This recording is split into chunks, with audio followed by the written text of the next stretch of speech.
Hello students, I hope you all are doing great.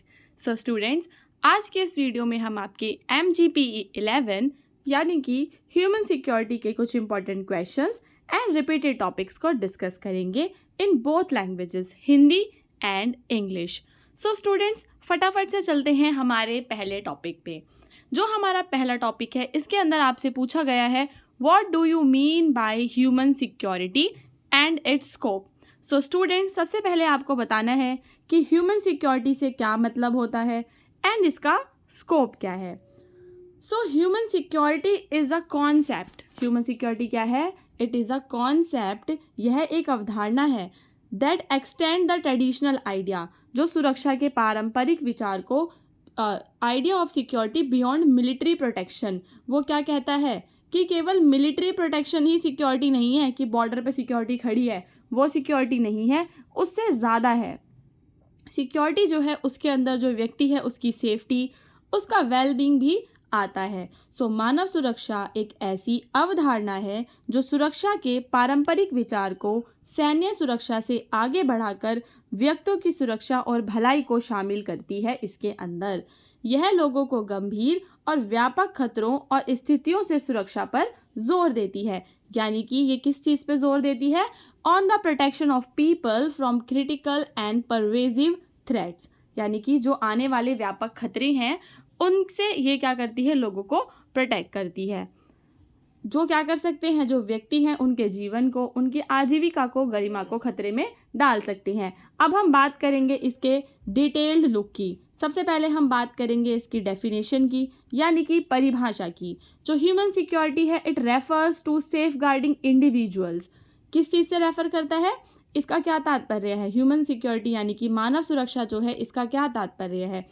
इसका तात्पर्य है व्यक्तियों को विभिन्न प्रकार के जोखिमों और खतरों से बचाना, यानी कि safeguarding individuals from a wide range of risk and threat that affect their survival. कौन से थ्रेट्स? जो उन व्यक्तियों के सर्वाइवल को अफेक्ट कर सकते हैं, उनकी डेली लाइफ को इफ़ेक्ट कर सकते हैं और उनकी डिग्निटी को भी इफ़ेक्ट कर सकते हैं. यानी कि जो मनुष्य हैं उनकी गरिमा का भी ध्यान इसमें रखा जाता है. तो यह केवल आपकी मिलिट्री सिक्योरिटी से रिलेटेड नहीं है, इसके और भी कई सारे एस्पेक्ट्स हैं. नाउ स्टूडेंट्स, ये फोकस करता है फ्रीडम फ्रॉम फियर से, यानी कि protection from violence and armed conflict. जितना भी जो वायलेंस है, हिंसा है, उससे प्रोटेक्शन होनी चाहिए. Freedom from fear. Freedom from want का मतलब है कि जो लोग हैं उनकी बेसिक नीड्स, जैसे कि फूड एंड वाटर की जो बेसिक नीड्स हैं घर की, वो सारी जो बेसिक नीड्स हैं वो पूरी होनी चाहिए. Freedom to live in dignity. साथ ही साथ जो मनुष्य हैं उन्हें सारे ह्यूमन राइट्स मिलने चाहिए और कानून भी उनके लिए, उनकी सेफ्टी के लिए कानून होने चाहिए ताकि वह इस दुनिया में डिग्निटी के साथ रह सके.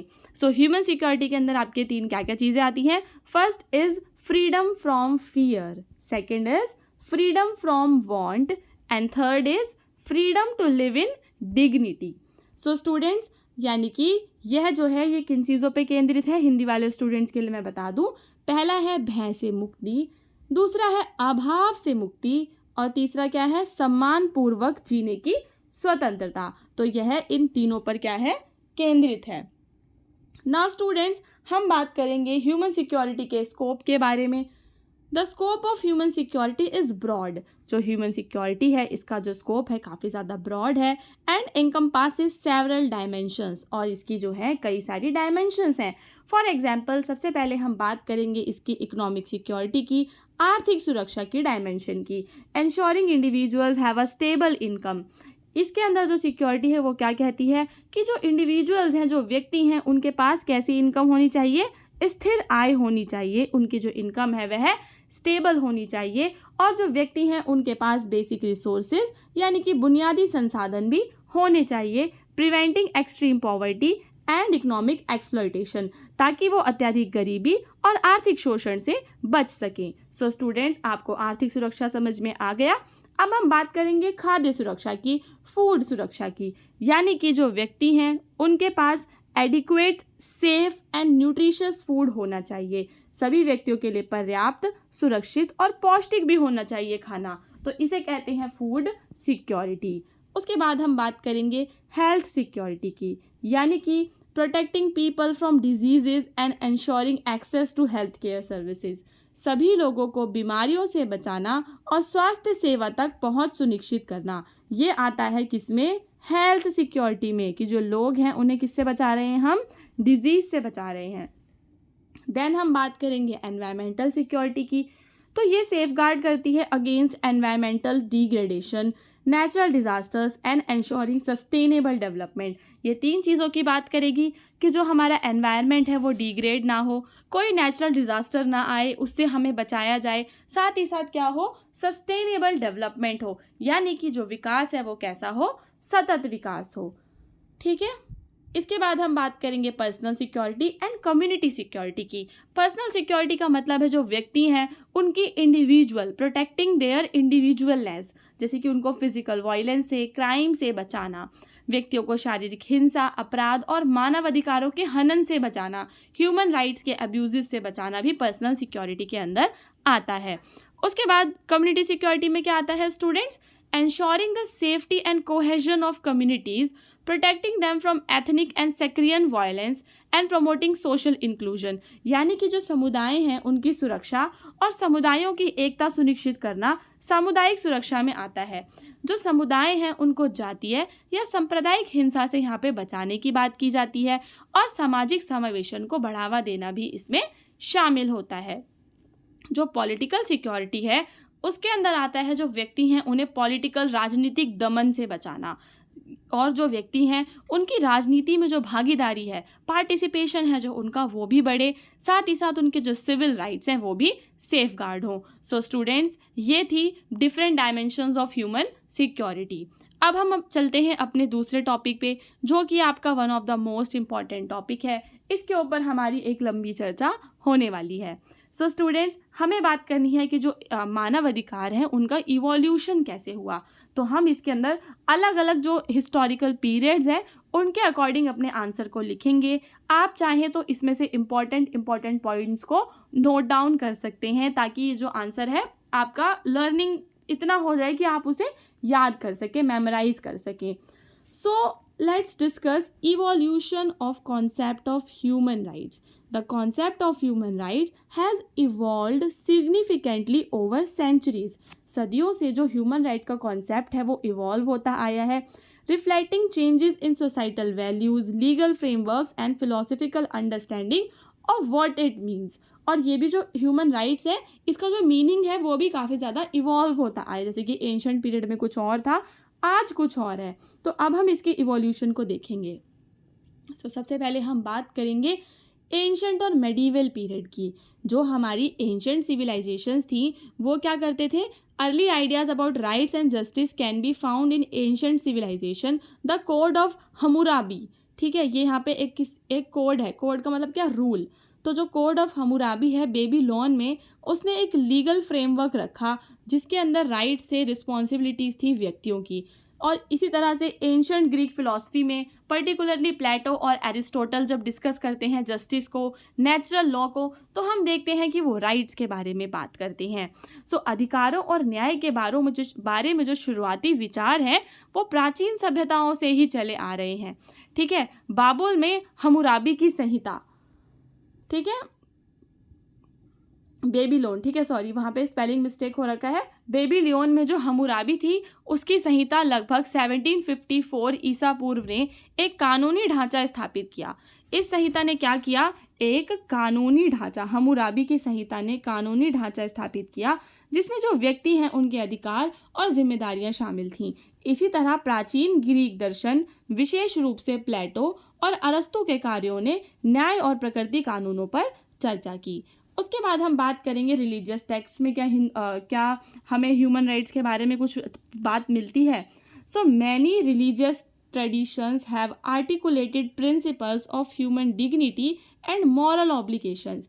कई सारे जो हमारे धार्मिक वो हैं सिद्धांत, उसके धार्मिक ट्रेडिशंस हैं, धार्मिक जो हमारी परंपराएं हैं उनके अंदर हमें मानव गरिमा और नैतिक दायित्वों के सिद्धांतों को उनमें स्पष्ट किया गया है। इसका क्या एग्जाम्पल देंगे, जैसे कि जो हिंदू के वेदास है, बाइबल है, कुरान है, सब कहीं ना कहीं प्रमोट करते हैं treatment of individuals with respect and fairness.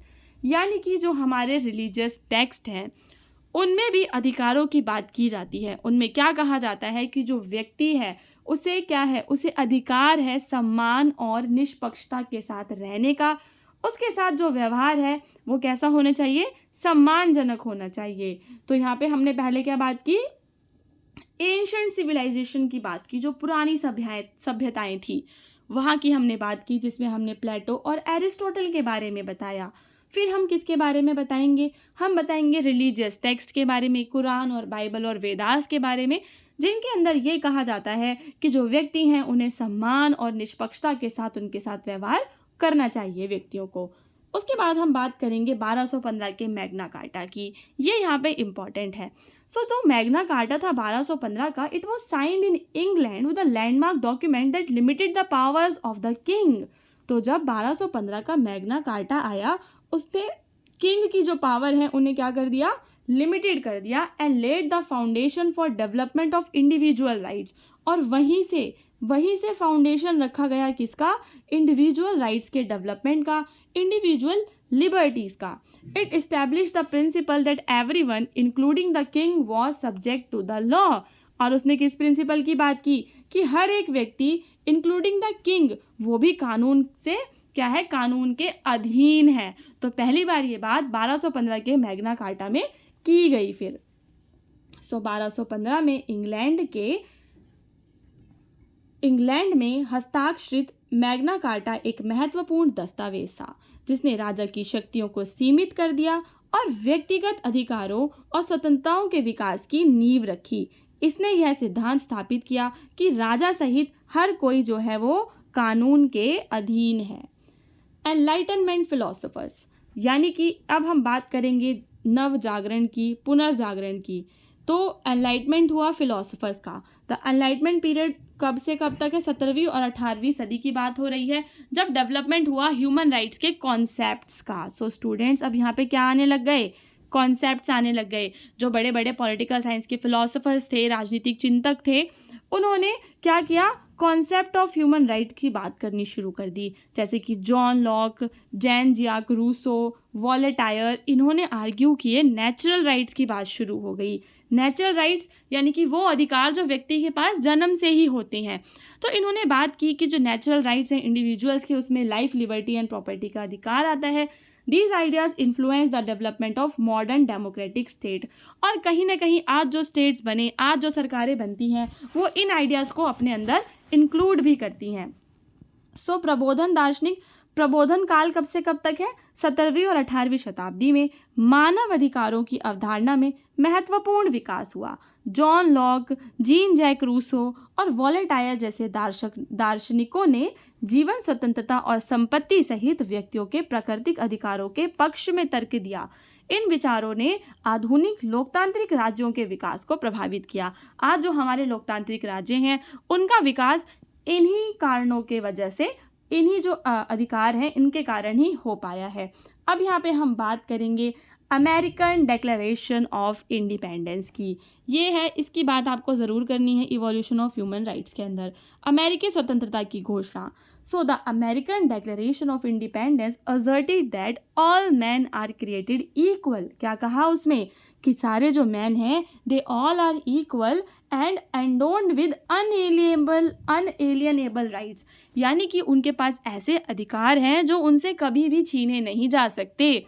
उसके अंदर आता है उनका life, liberty and pursuit of happiness, यानी कि खुशी की खोज करने का, खुश रहने का। So this was a revolutionary assertion of individual rights against colonial rule.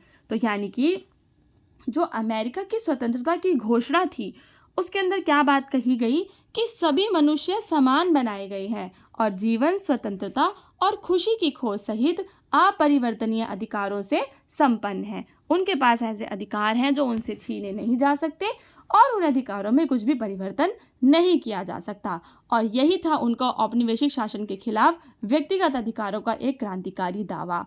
यानी कि अब जो लोग हैं वो धीरे धीरे जानने लग गए कि उनके भी कुछ राइट्स होते हैं।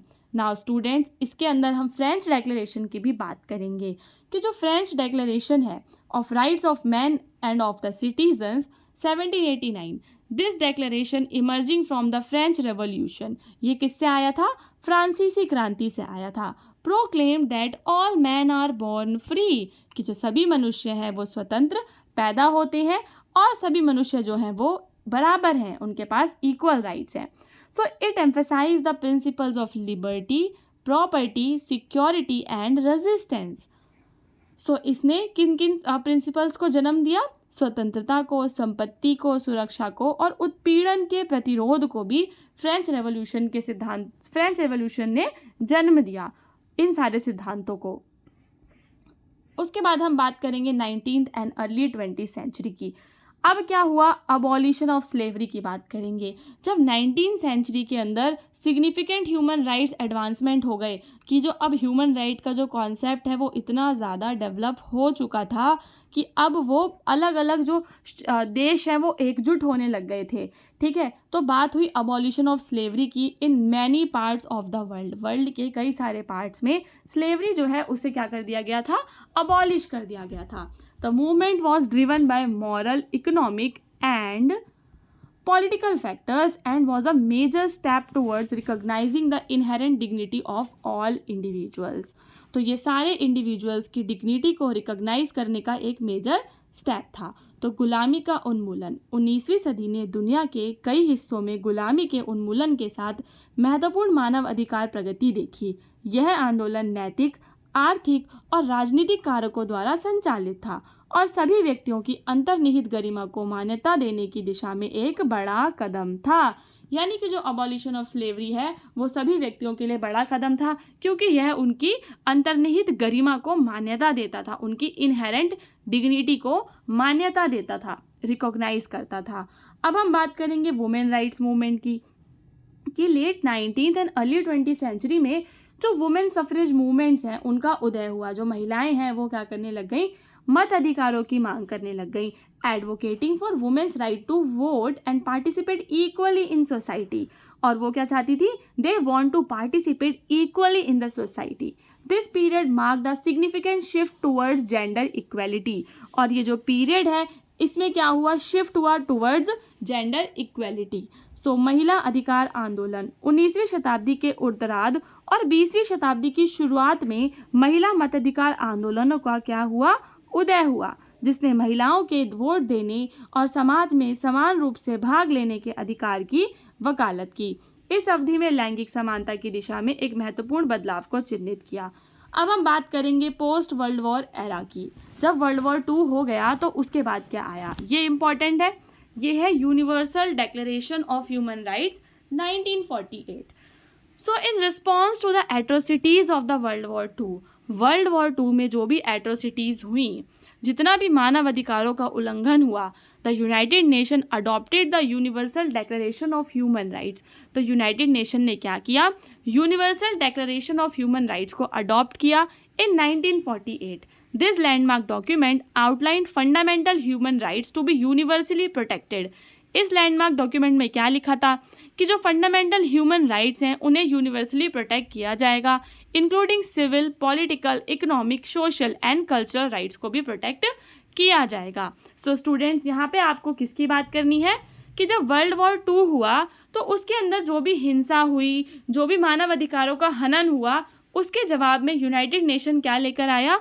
Universal Declaration of human rights लेकर आया, मानव अधिकारों की सार्वभौम घोषणा। सो द्वितीय विश्व युद्ध के अत्याचारों की प्रतिक्रिया में संयुक्त राष्ट्र ने 1948 में मानव अधिकारों की सार्वभौम घोषणा को अपनाया। इस ऐतिहासिक दस्तावेज ने नागरिक, राजनीतिक, आर्थिक, सामाजिक और सांस्कृतिक अधिकारों सहित मौलिक मानव अधिकारों और सार्वभौमिक रूप से संरक्षित करने की रूपरेखा तैयार की, यानी कि जो मानव के मौलिक अधिकार हैं उन्हें क्या किया जाएगा, संरक्षित किया जाएगा। यह इस दस्तावेज में लिखा हुआ था। उसके बाद इंटरनेशनल ह्यूमन राइट्स ट्रीटीज़ की हम बात करते हैं। तो जब इस डिक्लेरेशन के बाद और भी कई सारी ह्यूमन राइट ट्रीटीज़ बनने लग गई, जैसे कि international covenant on civil and political rights and international covenant of economic, social and cultural rights. So अंतर्राष्ट्रीय मानव अधिकार संधियाँ UDHR के बाद विशिष्ट अधिकारों की सुरक्षा के लिए कई अंतर्राष्ट्रीय संधियाँ विकसित की गईं। इनमें 1966 में अपनाए गए नागरिक और राजनीतिक अधिकारों पर अंतर्राष्ट्रीय वार्ता और आर्थिक, सामाजिक और सांस्कृतिक अधिकारों पर अंतर्राष्ट्रीय वार्ता जो है वो शामिल है। अब देखो स्टूडेंट्स, जो लास्ट है, अब हम कंटेम्प्रेरी डेवलपमेंट की बात करेंगे कि जो ह्यूमन राइट सिस्टम है, regional human right system have been establish to address specific local issues.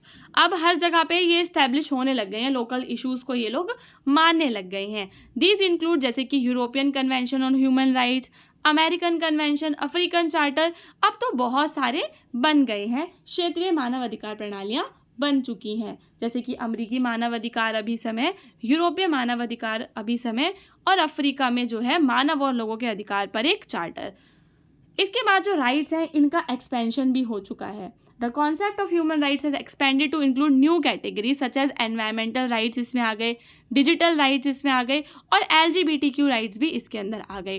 This development reflect the evolving nature of society and the need to address contemporary challenges.